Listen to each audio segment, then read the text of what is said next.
পাউরুটি দিয়ে একটা মজাদার নাস্তা তৈরি করেছি, যেটা কিন্তু খেতে অসাধারণ হয়েছিল।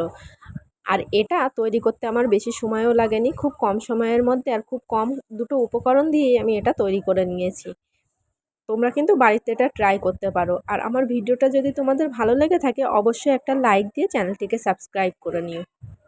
তো প্রথমেই দেখো, আমি এখানে 3টে ব্রেড নিয়ে সেটাকে সাইড দিয়ে কেটে নিয়েছি। চারপাশ থেকে যে লাল অংশটা আছে সেটা কেটে বাদ দিয়ে দিতে হবে, আর মাঝখানের যে সাদা অংশটা আছে ওটাই আমরা আজকে নেব। আর সেজন্য ছুরি দিয়ে আমি চারপাশটা খুব ভালো করে কেটে নিলাম। এরপরে এই সাদা অংশগুলোকে আমরা রেখে দেব। আর দেখো, একটা পাত্রের মধ্যে আমি এখানে একটা ডিম নিয়েছি। যেহেতু আমি 3টে ব্রেড দিয়ে করছি ওই জন্য আমি একটা ডিম নিয়েছি। আর তার সাথে 2 চামচের মতো আমি এখানে চিনি দিয়েছি। চিনির পরিমাণটা তোমরা একটু বাড়িয়ে বা কমিয়ে নিতে পারো। তো আমি যেহেতু হালকা মিষ্টি করব ওই জন্য আমি 2 চামচের মতো চিনি নিয়েছি। তারপরে আমি ডিমের সাথে এটাকে খুব ভালোভাবে মিশিয়ে নেব। আর তারপরে পরিমাণ মতো লবণ নিয়েছি। লবণের পরিমাণটা একটু কম দিলেই ভালো হয়, যেহেতু মিষ্টি মিষ্টি হবে। তো তারপরে আমি আবারও এটাকে ডিমের সাথে ভালো করে মিশিয়ে নিলাম। তারপরে আগে থেকে জাল করে রাখা দুধ আমি এখানে হাফ কাপের মতো নিয়েছি, যেটা আমি এই ডিমের সাথে খুব ভালোভাবে মিশিয়ে নেব। আর দেখো, ডিমের কালারটাও চেঞ্জ হয়ে গেছে।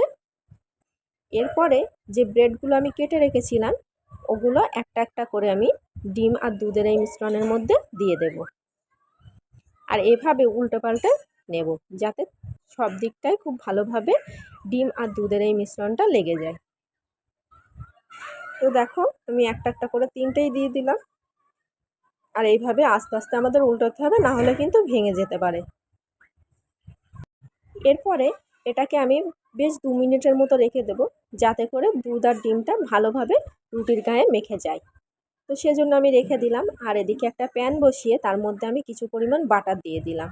তোমরা এখানে ঘিটাও ইউজ করতে পারো, আর ঘিটা দিলেও কিন্তু স্মেলটা খুব সুন্দর হয়। তো আমি আজকে এখানে বাটার দিয়েছি। তো দেখো, বাটারটা মেল্ট হয়ে গেছে। এরপরে আমি যে রুটিটা ডিমের মধ্যে রেখে দিয়েছিলাম সেগুলো আমি কড়াইতে দিয়ে দেব, এবং যে দুধ বেশি হয়েছিল একটু পরিমাণ সেটাও আমি উপর থেকে এইভাবে চামচে করে দিয়ে দেব। আর দেখো, অল্প অল্প করে দিতে হবে, না হলে চারিদিকে ছড়িয়ে যেতে পারে। তো উপর থেকে এইভাবে আমি একটু একটু করে দিয়ে দিলাম। আর পাউরুটিটা কিন্তু এগুলোকে আস্তে আস্তে টেনে নেবে। তো দেওয়া হয়ে গেছে। এরপরে আমি একদম লো হিটে এটাকে ভেজে নেব। আর দেখো, একটা পিঠ হয়ে গেছে, তো আমি এটা উল্টে দিলাম। আর একটা পিঠও আমি এইভাবেই ভেজে নেব। আর ভাজার সময় খুবই সাবধানে ভাজতে হবে, কারণ রুটিগুলো এতক্ষণে একদমই নরম হয়ে গেছে। যেহেতু দুধ আর ডিমের মিশ্রণের মধ্যে এটা ভেজানো ছিল ওই জন্য খুব সাবধানে ভেজে নিতে হবে। তারপর দেখো, আমি চারপাশটাও এভাবে 2টো চামচ দিয়ে ধরে ভেজে নেব। আর এইভাবে কিন্তু ধরেই রাখতে হবে, না হলে কিন্তু এটা ভেঙে যেতে পারে। তো এইভাবে একটা একটা করে আমি 4 ধারই ভেজে নেব। আর দেখো, তখন কিন্তু হয়ে এসেছে। তখন আমি গ্যাসের ফ্লেমটা একটু হাই করে দেব, যাতে করে কালারটাও চলে আসে। আর দেখতে পাচ্ছ 2 পিঠ থেকে কেমন হয়েছে। তো আমি এখানে 3টে ব্রেড দিয়ে করেছি, তোমরা চাইলে 2টো ব্রেড দিয়েও করতে পারো। আর দেখো, এটা হয়ে গেছে। এটা দেখতেও যেমন সুন্দর হয়েছে, খেতেও কিন্তু অনেক বেশি টেস্টি হয়েছিল। আর এটা কিন্তু একদমই নরম সফট হয়েছে। তো দেখো, এটা ছুরি দেওয়ার সাথে সাথেই এটা কেটে যাচ্ছে।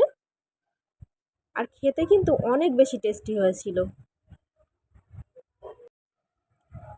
আর তোমরা কিন্তু আমাকে কমেন্ট করে জানাবে যে এটা কেমন হয়েছিল, আর বাড়িতে সবাই ট্রাই করে দেখতে পারো।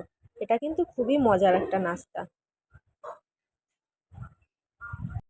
আর দেখো, একদমই নরম আর সফট হয়েছে এটা।